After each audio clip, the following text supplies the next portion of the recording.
સ્વામીનાથ,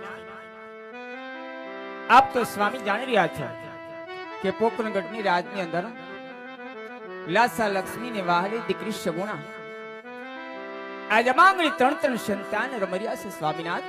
હા સતી, છતાં આપણે કહો છો કે વાંજ્યા કહેવાય. કઈ રીતે વાંજ્યા કહેવાય મારા નાથ મને સમજાતું નથી. આજ સાંભળો સતી, તમારી વેદના જાણું છું સતી કે આજ લાસા, આજ લક્ષ્મી સગુણા તણ દીકરી અને એ પણ જગદંબાની ઝાંકી પાડેવી આજ આપણા આંગણે ઉછેરી તમે ને મેં મોટી કરી છે સતી. જી સ્વામીનાથ. પણ સતી, દુઃખની વાત તો હે કે આજ લુલો લંગડો બાડો બબડો એક આંગણે પુત્ર નથી સતી.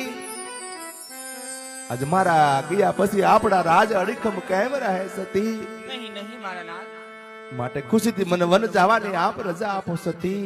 આજે આપણી રેત આપણું ધન કાઈ ડગલે પગલે મેણા બોલાય છે સતી.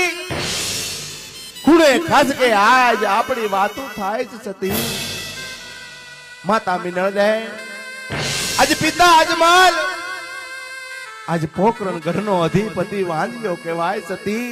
આવા કરવા કપડા વહેણ મારાથી સહન નથી થાતા સતી. માટે ખુશીથી મને વન જવાની આપ રજા આપો સતી, રજા આપો.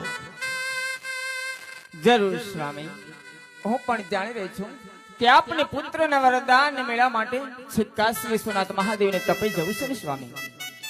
ખુશીથી દેજો મારા નાથ.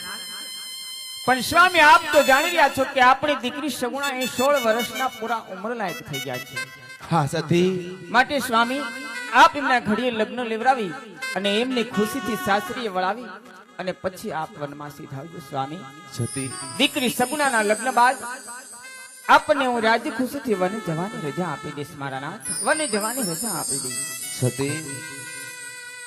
એ પણ વાત તમારી જાણો છું સતી કે બેન સગુણા ઉંમર લાયક થઈ સ્વીકાર એમના ઘડિયા લગન લેવડાવું, આજે અંગે પીઠી લગાડું સતી. જય સ્વામીનાથ. આજ મેંદી વાળા હાથ કરી વરાવે પણ મને એક જાતા જાતા વસન આપો સતી. જરૂર સ્વામી. સતી, વસન મને એવા આપો કે આજ બેન સગુણાને વરાવ્યા પછી મને એક પલ વારવાર રોકશો નહીં સતી. આવા તમારે મને કઠણ વસન આપવાના છે સતી. જરૂર સ્વામી. દીકરી સગુણાના લગ્ન બાદ આપને હું રાજી ખુશીથી વને જવાની રજા આપી દઈશ મારા નાથ. દીકરી સગુણાના લગ્ન બાદ આપણને સ્વામી હું રાજી ખુશીથી વને જવાની રજા આપી દઈશ. એ અમારું વસન છે સ્વામી. ભલે સતી.